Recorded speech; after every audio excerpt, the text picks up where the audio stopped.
Donc, les Éclaireuses et Éclaireurs de France sont une association de scoutisme laïque, complémentaire de l'école publique et en cela donc en lien avec l'éducation nationale et membre bien évidemment de l'éducation populaire.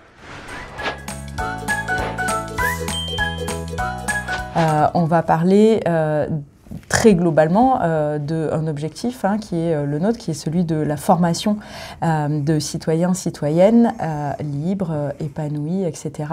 Ça veut dire quoi? Ça veut dire qu'on va travailler sur des notions d'émancipation, d'autonomie, de citoyenneté, de responsabilité.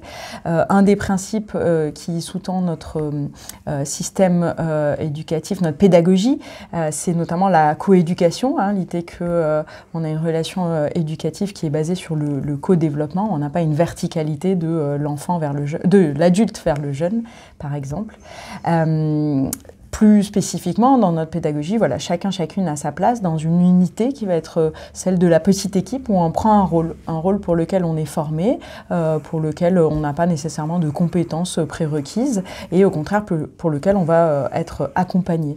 Ça peut se matérialiser concrètement, par exemple pour la tranche d'âge des 11-15 ans, dans ce qu'on appelle l'exploration, c'est-à-dire vraiment un temps de vie en autonomie totale, parfaite, qui est préparée parce qu'elle va être accompagnée vis-à-vis justement du rôle, de la fonction que chacun et chacune dans cette petite équipe va prendre à l'occasion de cette expérience d'autonomie.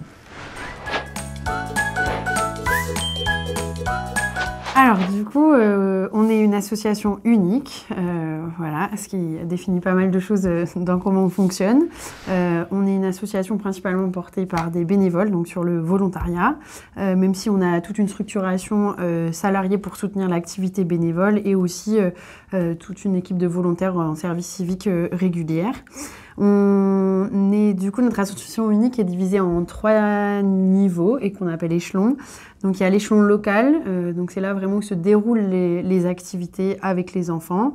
Et ensuite il y a l'échelon régional, qui est l'échelon qui permet d'accompagner l'échelon local, de s'assurer que l'échelon local respecte le cadre de l'association, qui apporte du soutien et de la formation, l'échelon local. Et puis après on a l'échelon national, du coup, où là c'est l'espace pour donner le cadre et les directives collectives de l'association. Et dans chaque niveau a son assemblée, donc qui porte un nom différent, qui se réunit chaque année. Donc l'assemblée plénière locale, le congrès régional et l'assemblée générale. On a aussi, du coup, donc ça c'est la partie démocratie institutionnelle, et puis on a la partie ce qu'on appelle le pédagogie de la démocratie, où à partir de 6 ans, on apprend aux enfants à mener des conseils d'enfants. Donc c'est les espaces de régulation de vie quotidienne et collective, où les enfants apprennent à prendre la parole, à s'exprimer, à écouter les autres, à découvrir tous les modes de décision possibles. Voilà, donc ça c'est la partie pédagogie à la démocratie.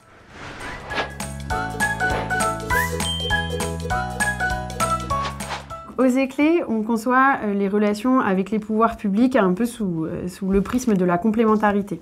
Un peu notre idéal, ce serait que l'État puisse poser un cadre et une pérennité, garantir une pérennité du fonctionnement des associations, pour permettre aux associations, elles, de répondre aux problématiques de société qui nous entourent, de par la compétence qu'elles ont et l'expertise qu'elles ont, de pouvoir faire émerger des projets innovants pour répondre à ces différentes problématiques.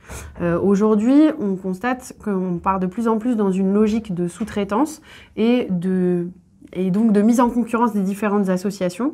On nous demande de faire entrer des projets dans des cases, ce qui du coup est assez bloquant pour leur permettre de faire émerger ces différents projets qui répondent à ces différentes problématiques.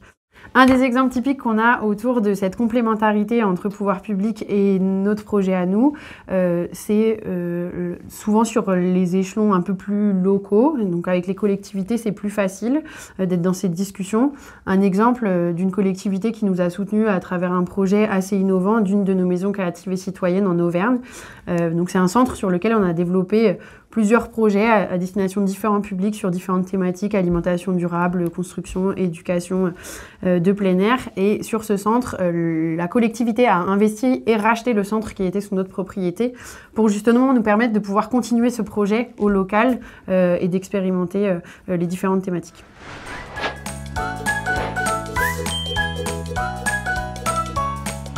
C'est pas un sujet en fait dont l'association s'est emparée en tant que telle, notamment parce que de fait dans la structuration actuelle, l'interface avec les pouvoirs publics elle va se faire plutôt via l'appareil salarié au niveau national, étatique, et plutôt via la réalité bénévole au niveau local, ce qui fait de fait qu'on a, disons, une implication entre les EEDF localement et les pouvoirs publics localement qui est de fait extrêmement variable et qui va beaucoup dépendre de la réalité et des capacités des forces bénévoles existantes dans ce secteur, ce territoire-là.